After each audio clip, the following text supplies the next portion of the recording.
Mr. President, thank you for spending some time with our big Sinclair audience. Appreciate that. I'm sure they do as well. You know, when you do an interview with the president, everyone calls you and said, ask him this, ask him that. Right.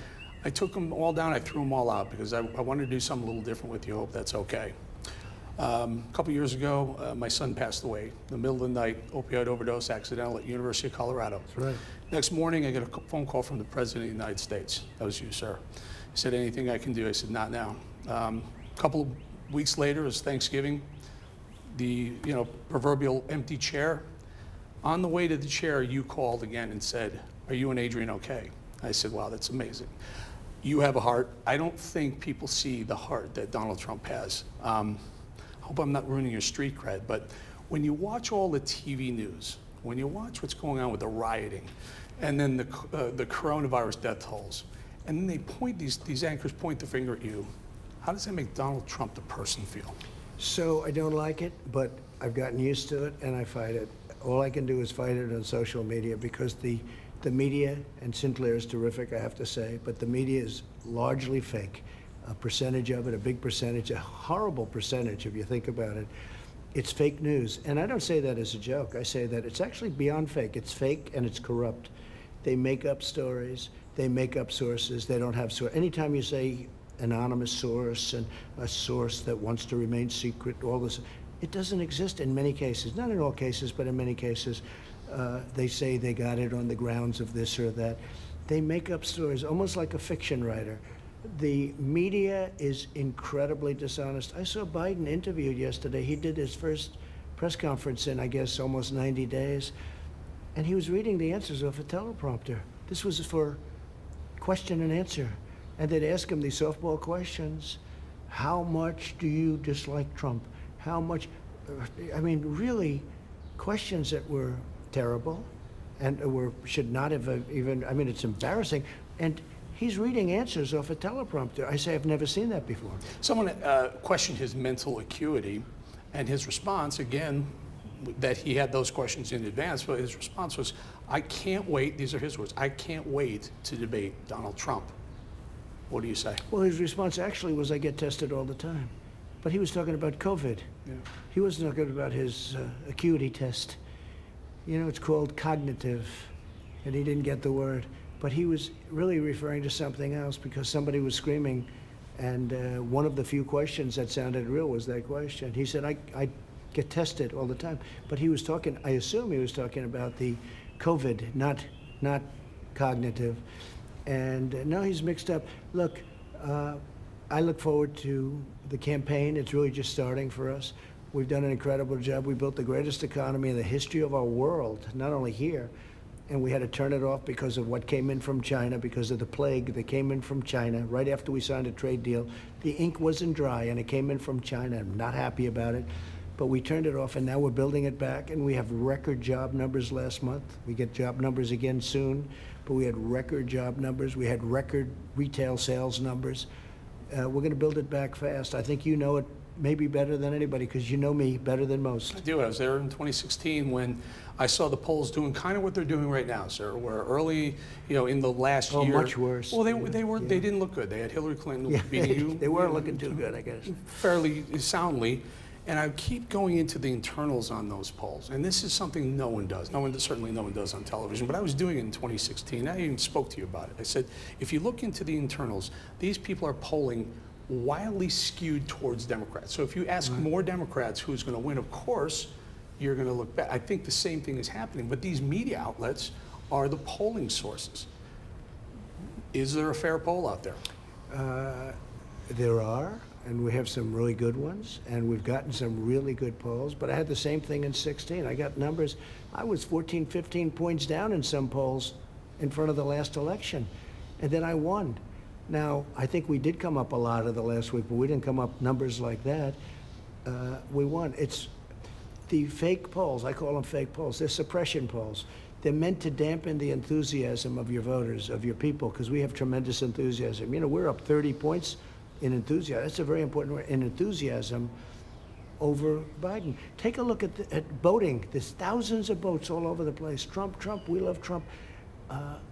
Motorcycles. You look at all of the motorcycles, they're all over the highways with the Bikers flags. for Trump. We Yeah. have a group, Bikers for Trump. They're incredible people, and they're all over the place. They have many groups, actually, but one of them is Bikers for Trump.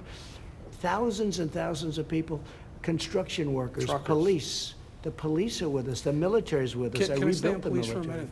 A lot of people ask me, what is Trump going to do in a second term regarding the civil unrest that's going on right now, defund the police?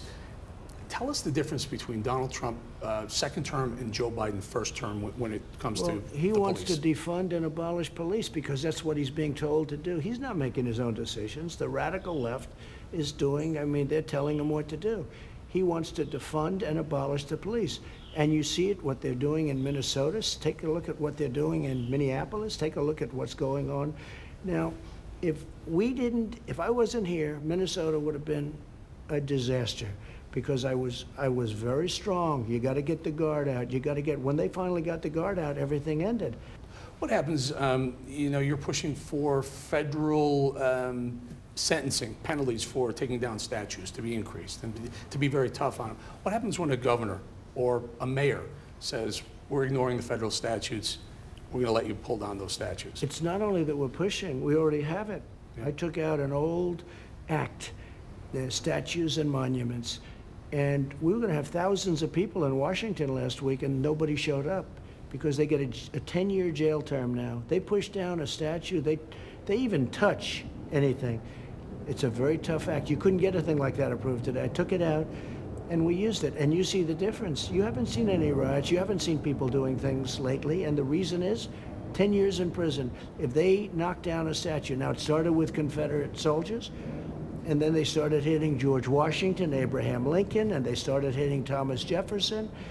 And, I'm going to a very special place this weekend, as you know, very beautiful monument. It's called Mount Rushmore.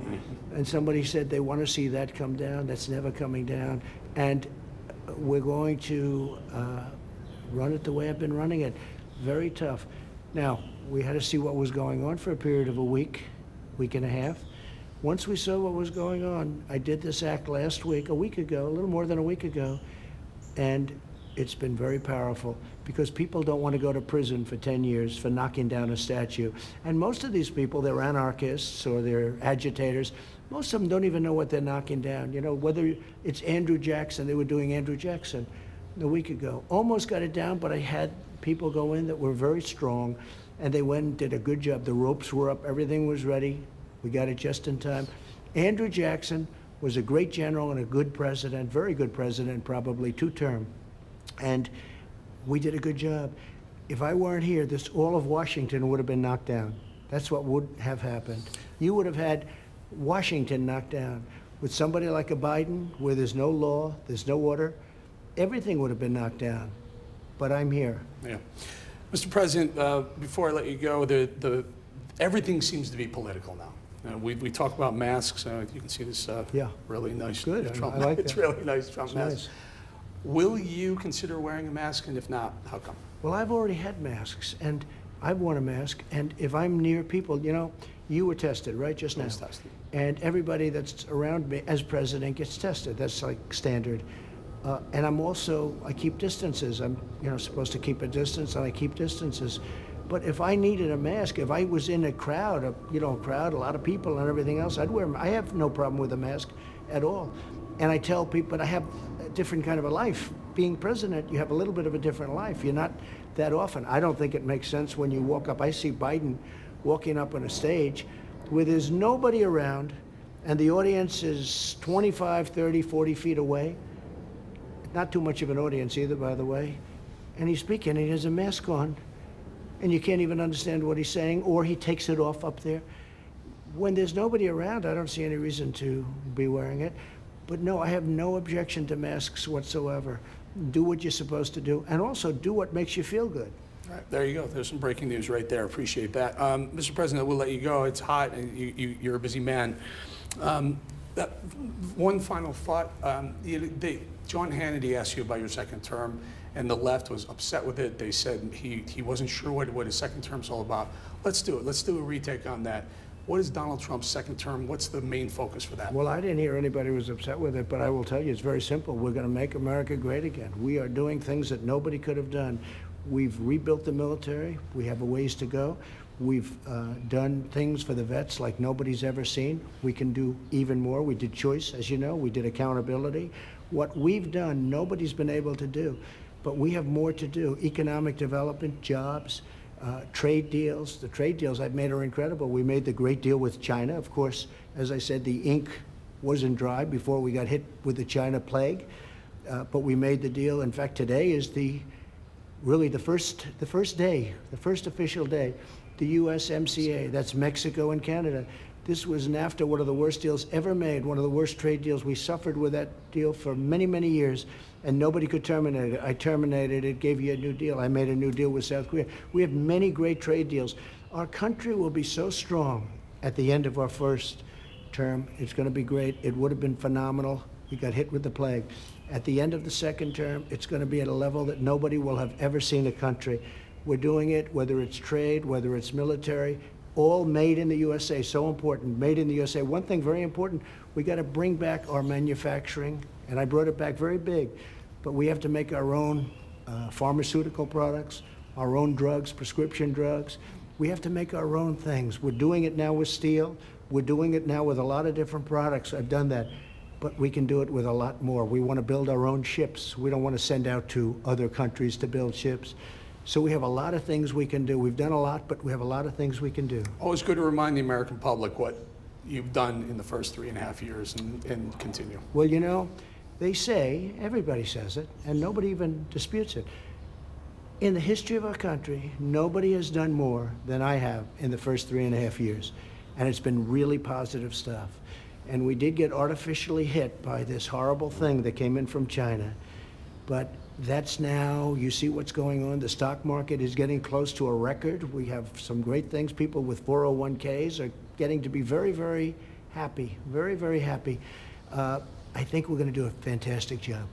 Mr. President, appreciate your time. Thank you. Have fun at Mount Rushmore. Thank you. I'll have a good time. I love Mount Rushmore. That'll be great.